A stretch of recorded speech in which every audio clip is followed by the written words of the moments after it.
Siamo passati dagli 80.000 nati degli anni 60 ai 30.000 del 2022 e i dati ci parlano chiaro. I bambini dai 0 ai 2 anni, solamente il 33% di quelli nati in Veneto può accedere agli asili nido, sia perché ci sono pochi asili nido, ma anche e soprattutto perché le rette sono troppo elevate. Parte da qui, da questo dato di fatto oggettivo, il percorso che ha portato a recuperare milioni di euro per le famiglie del Veneto che hanno bambini piccoli, per chi si trova in difficoltà con le rette dell'asilo e per combattere la denatalità in un periodo in cui le nascite sono ai minimi storici. Abbattere quelle che sono le rette per gli asili nido attraverso l'utilizzo del Fondo Sociale Europeo.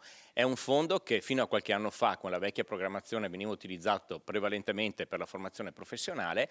Oggi l'Unione Europea ha già autorizzato diverse regioni italiane a utilizzare questi fondi proprio per degli interventi diretti a sostegno delle famiglie. Un esempio su tutti è quello della Toscana, che con il medesimo procedimento dà alle famiglie oltre 500 euro al mese per ogni bambino, addirittura fino a luglio.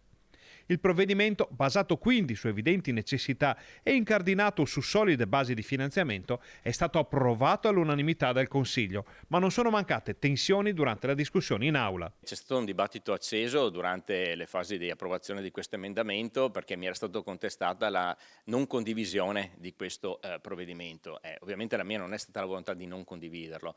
Io durante il fine settimana mi sono studiato le delibere, i documenti delle altre regioni e quindi ho presentato lunedì questo importante provvedimento. C'è anche chi ha letto in questo confronto una spaccatura tra Finco e la sua stessa maggioranza, ma ecco la risposta del consigliere. Esercito il mio ruolo di consigliere da sempre. Tutti i miei interventi che ho fatto nel corso di questi anni sono sempre stati interventi a sostegno del nostro territorio, dei nostri servizi, ma soprattutto anche delle famiglie in difficoltà.